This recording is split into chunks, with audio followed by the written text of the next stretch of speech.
I keep coming back to this, the title of these discussions, which are the interactive sessions. So it's time for us to interact. So you were already interacting before I interrupted you over your lunch, but I thank you for paying attention and for what we're going to do right now is this session was originally destined to be at the end of the day from 3 to 4. It's really a next step session to take your thoughts and some other things that have come up during the course of the last 2.5 days, distill those into an agenda and an active list of what happens next, right? What is it going forward? What are the things for the policy review panel to look at? What are the things for the staff to focus on? What are the things for you all as active participants to focus on and where to put your efforts? So the title of this whole conference and this discussion has been Achieving Multiple Benefits. And as we've heard from a variety of folks, it's very difficult to do that. It's very complex to do that in an environment with the geography, the regulatory, the climatic, the community development, and all these other factors that come into play. One of the things on the regulatory side we've discussed time and again is how sometimes not the regulators themselves or the agencies, but the laws themselves actually limit the ability of managing multiple benefits. And it takes very competent, very experienced people like you all to navigate those areas, right? So, but it's what we have to do. And I think that's what we've seen is every example of success we've seen today has always been based on collaboration, partnership, leveraging money, doing things in the right way. So what I'm going to do real quickly for about 5 minutes is take a distillation of what Catherine and Karen and others and Jen pulled together over the last 2.5 days with me and a few others about a distillation of some of the ideas and themes. So number one, I put the plan. We were sitting at a table yesterday with Mark Lovelace and a couple other people, and they were saying that originally, and you all know this who have been involved, is this wasn't created, even though it's called the Integrated Regional Water Management Plan. It wasn't a plan as much as a mechanism, right? A structure that was developed to bring the funding to this area and get it into the hands of you all and onto the ground. But it's developed into a voice for North Coast funding, and now, 5 years after you had the last conference of this sort, the question is, what's next? And I know there's been a lot of discussions that have happened over the course of the last few days, but is it advocacy? Is it voice-based? Is it regional program development? And does that regional program development focus on regulatory certainty, landscape watershed funding, biomass development, ecosystem services / natural benefits, what I thought was a nice way to talk about it as well? Does it incorporate those things? Does it go beyond that? That's really the decision for you all and your representatives on the policy review. Partnerships has been the biggest subject here. Partnerships are built, I always say, on personality and individual relationships. They are also destroyed or never launched because of personalities and individual relationships. How many of us compete, not in a proactive and positive way, but in a very negative way, with those who share similar cause, share similar focus, but we don't sit at the table because I don't like to work with Karen and she doesn't like to work with me. I love working with you, Karen. I'm sorry, saw you first. But I thought Lovelace yesterday made a good point, which said, and a couple other people, leave your ego at the door, find common cause. You don't have to share a beer or a plate of food or go to church together or anything like that, but you do have to make sure your resources meet in the right place.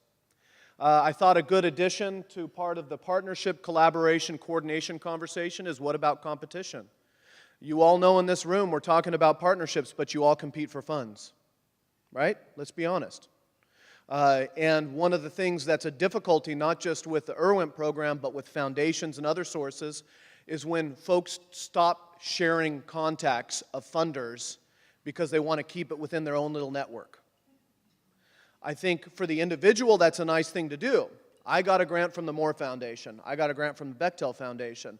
I had an in with a grant writing program with NRCS, and I got a conservation innovation grant. But when you get together with a group like this and you see the greater need and how you can actually encourage more investment to go to your neighbors and to yourselves, it's not just a limited pot if you can create a regional partnership. Leverage has been another thing that we have focused extensively on. I have been astounded at the level of leveraging that we've seen from the ground up. Especially yesterday, we talked about some of the RCDs that were leveraging $600,000 in IRWIMP money up to $6 or $7, $8 million in project money on the ground. Now, but the other way we need to look at that is not just from the ground up and the ability for those folks to develop it, but also how do you take a section of money up here as leaders and hold it against NRCS, Forest Service, others, and create broad-level partnerships, which is what I did at NRCS, where I would find opportunities like this, where I'd say, okay, there's been $37 million put into this area over the last 8 years. We can expect a similar amount coming forward. NRCS, are you willing to put $20 million on the table that will go towards your district conservationists? Forest Service, will you develop a partnership plan with us that focuses on the ranking and how we dedicate these funds? Bureau of Reclamation, Department of Interior and Fish and Wildlife Service, will you come in and develop regulatory certainty programs with us based on this, right? The partnerships that start on the bottom up are the most effective, but sometimes the people from the bottom, especially in a federal bureaucracy and funding levels, can't shout hard enough, loud enough, high enough to tell somebody that they have something good going on that needs more funding. So as a high level, you need a core group from maybe the policy review panel and others to go around and have some of those meetings, and folks like me and others can bring together some of those funders to have those discussions. The other thing is not just implementation, but technical assistance money. I think there's a great opportunity here, and I think a lot of the folks who I've talked to say, well, how do we get the money to do the organizing group, the on-the-ground work? If you can put aside and quantify that you have enough of a partnership with implementation dollars, you can bring some of these partners who traditionally fund implementation, coalition building, and the other things to the table. I really am inspired by the breadth, the width, the depth of the representation in this room, and I think it'd be a great partnership model that a lot of people would fund. Communication.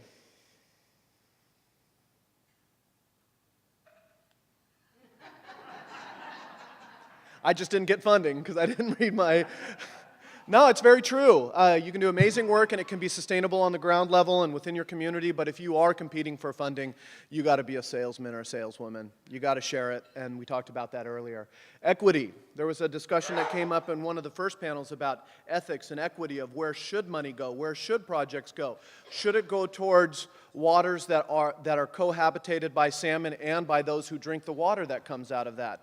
What is the ethics and the equity around all these issues? Really, one of the things that we come back to is that there is absolute equity and there's absolute ethics, and it oftentimes gets overshined by the strength and the breadth of your voice and the political will that you carry. So the whole idea of this group representing an advocacy arm as well, which has come up time and again, whether it's Water Bond, Williamson Act, these other things, is imperative going forward, and how you exercise that voice. Develop, aggregate, and deploy political will. Sound like a campaign manager. Water Bond, Williamson Act, regulatory certainty and streamlining, zoning at the local and regional level, return on investment, economic valuation, the things that Mark Nekadam was talking about yesterday, energy control. Energy control and zoning are especially relevant because they're so much controlled by county supervisors and mayors and others in terms of Efren was talking yesterday, and some of the folks from the Sonoma County Water Agency, about the community choice aggregation for Sonoma Clean Power. How do we take control of not just what we can produce, but what we consume, and drive that towards our communities and development? Generate buy-in. Those who manage, control, own, whatever form of land that they stand over always need to be at the table. That's come up time and again this session. Those who control resources must be compensated for the value they provide. And then I just put here my own spiel. While the mandatory regulatory-based approach can reduce harm, it's the voluntary incentive-based approach that fuels progress. Okay, I'm getting towards the end of this. Raise your hand. Who's content with what they have? Great. Okay, that's general, right? That's a general question. Who is finished with their work? Who has solved all their problems? Who has adequate funding? Who feels they are adequately represented, their voice? Are we done? No, no, no, no, hands, not a single one up, and the reason is that we're driven towards progress. And the problems that we are trying to correct are far bigger than us and far longer than our lifetimes, right? I say, what keeps you going? Giant paycheck? Yeah, absolutely. It must be all the money you're getting as a public servant. Me too. When I was with the Natural Resources Conservation Service, it clicked when my daughter was born. You know, it's pretty simple. It comes back to basic purpose in life is leave the world better than you found it. So I think that's why we're all here. Who in the room has a child? Who didn't raise their hands has a niece or a nephew? Who didn't raise their hands knows a child? Okay, so it's about more than just us. So having said that, right now what we want to do is there's two questions. What are the opportunities for full and efficient integration of multiple objectives? It sounds like I'm writing a textbook, right? For water, wastewater, gray infrastructure, fish, streams, green infrastructure, energy and climate, 3 different areas, and how can we leverage our success and expand upon it based on a lot of the stuff that we just went through in the prior slides. So right now we're going to give you guys 5 minutes at your tables. If you're the only one at your table, you are an autocrat.